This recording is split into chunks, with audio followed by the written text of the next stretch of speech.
Bismillahirrahmanirrahim. Dinsdagavond gaat de laatste, de derde fase van Ramadan in. In hadith is dat إذا دخل رسول الله في الحشر الأخير شد ميزره أحيا ليله وأيقظ أهله.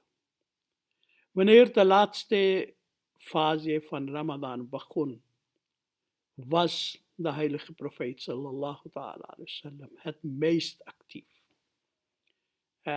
Dan heeft hij de nachten doorgebracht met het aanbidden van Allah subhanahu wa ta'ala.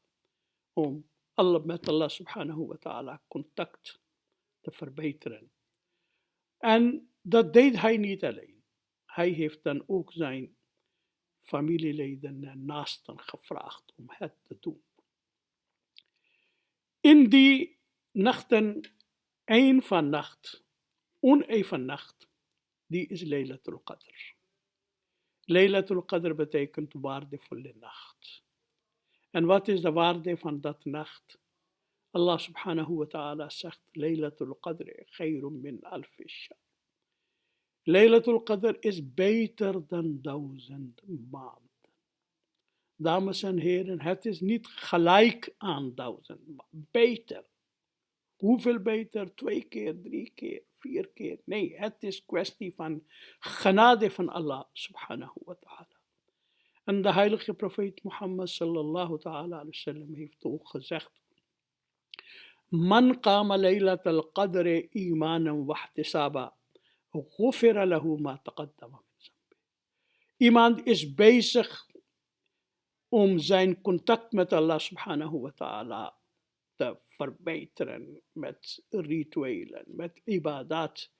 Allah subhanahu wa ta'ala vergeeft al zijn vroegere zondes.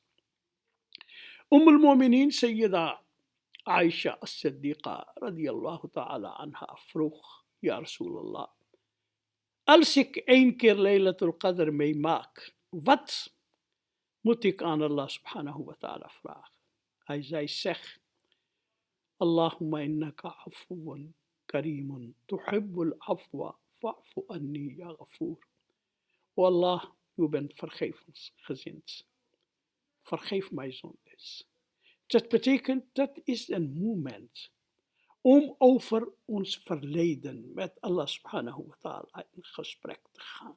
O Allah, ik ben fout geweest. Ik heb heleboel verkeerde dingen gedaan. Vergeef mij verkeerde daden. O Allah subhanahu wa ta'ala, geef mij tawfiq, geef mij kracht dat ik ga in mijn toekomst tegen de verleidingen van mijn wensen, verleidingen van de andere mensen.